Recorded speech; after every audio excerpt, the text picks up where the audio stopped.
दोस्तों स्वागत करता हूं मैं आपका अपने YouTube चैनल में। दोस्तों योग शब्द जो हर दिन की दिनचर्या से जुड़ा हुआ हमारे जीवन का एक अहम हिस्सा। लेकिन योग के बारे में अगर आप थोड़ी बहुत भी दिलचस्पी रखते रहे होंगे तो आपने ये जरूर सुना होगा कि योगों में कुंडलिनी योग के बारे में क्या महत्व है। कुंडलिनी योग क्या संभव है? निश्चित ही यह संभव है। ऐसा नहीं है कि कुंडलिनी को जागृत नहीं किया जा सकता। जैसे कि इससे पहले भी बहुत सारी वीडियोस मेरे इस चैनल पर भी आती रही हैं, लेकिन इसे कुछ लोग ट्राई करते हैं, इस पर फोकस करते हैं, लेकिन यह बहुत लाभदायक तो है लेकिन उतना ही खतरनाक भी है। इस चीज को समझना बहुत जरूरी है दोस्तों। अगर आप कुंडलिनी को जागृत करना चाहते हैं तो आपको अपने शरीर में मन और भावना के स्तर पर कुछ विशेष अभ्यास और तैयारियों की जरूरत होती है।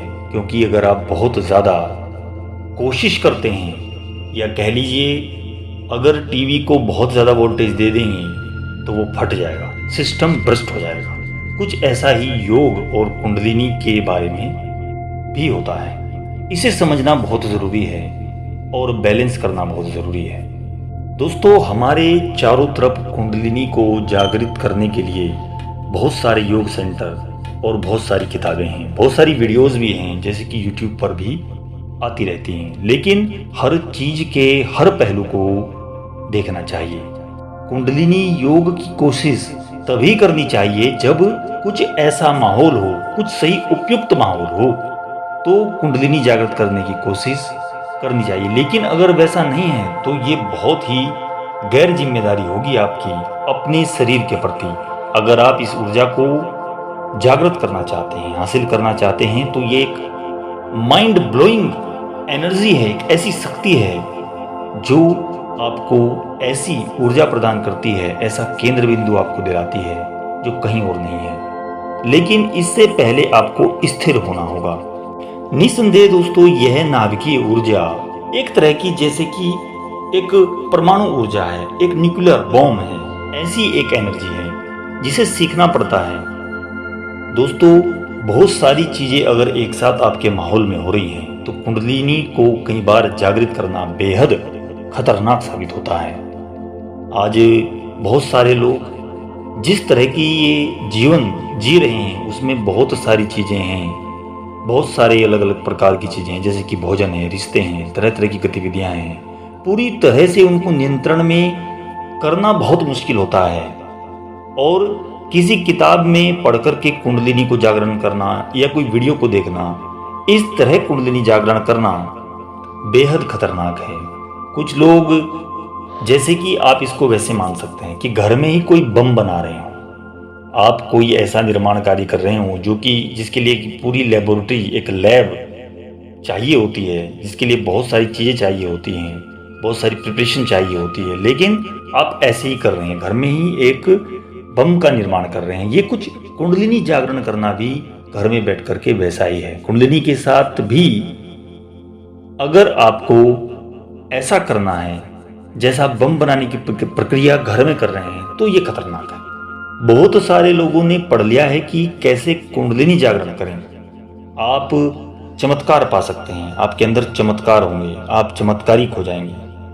तो ये गलत है, क्योंकि अगर वे इस ऊर्जा को हासिल कर लेते हैं तो वे इसे संभाल ही नहीं पाएंगे। उनके शरीर का पूरा सिस्टम ही नष्ट हो जाएगा। न केवल उनका बल्कि आसपास के लोगों को भी इससे नुकसान होगा। याद रखिए दोस्तों, कहीं पर पढ़कर कुछ ऐसा करना, इस तरह का कोई अपनी बॉडी के साथ में इस तरह की छेड़छाड़ करना गलत है।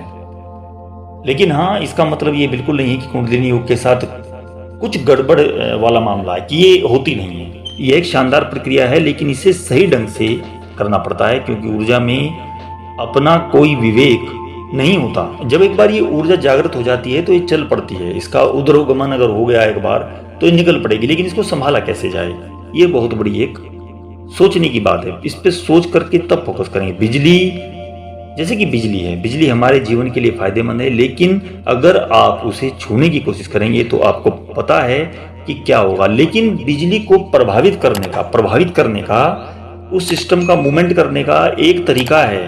उसके अंदर एक तार डाली जाती है, उसमें बिजली को प्रभावित किया जाता है, उसका एक मेथड है। कुंडलिनी भी कुछ ऐसा ही है। आप इसका उपयोग अभी भी कर रहे हैं, लेकिन बहुत ही कम। देखिए, कुंडलिनी तो हमारे शरीर में है ही, भले ही हमारे सबसे निचले स्तर पर हो, बेस पर हो, लेकिन है भी। लेकिन कुंडलिनी योग खासतौर से तब करना चाहिए जब हम उतने गहराई में पहुंच गए हो, हमें ऐसा कोई मार्गदर्शक भी मिल गया हो। वे लोग ये सब क्यों कर रहे हैं? वे जीवन को ज्यादा तीव्रता के साथ महसूस करना चाहते हैं। हर कोई असल में अपनी कुंडलिनी को जागृत करना चाहता है, लेकिन सभी इस काम को गलत तरीके से कर रहे हैं। देखिए दोस्तों, इसका भी एक विज्ञान है, तब ये योग है, नहीं तो ये गलत होगा।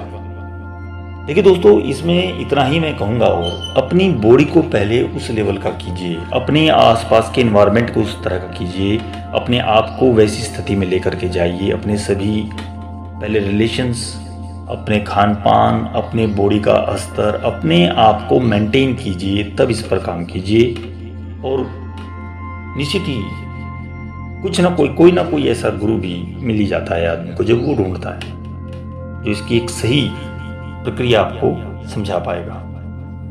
ओके दोस्तों, अगली वीडियो में मिलता हूँ। आशा करता हूँ वीडियो आपको पसंद आई होगी, और कुंडलिनी के बारे में कुछ डिस्क्रिप्शंस, जो कि इसकी एक सही प्रक्रिया, ये कैसे शुरू होती है, ये कहाँ से चलती है, मेरे चैनल के ऊपर है, उसमें डिस्क्रिप्शन भी आप देख सकते हैं। आशा करता हूँ वीडियो आपको पसंद आई होगी। लाइक, शेयर, सब्सक्राइब करना ना भूलें। ओम नमः शिवाय।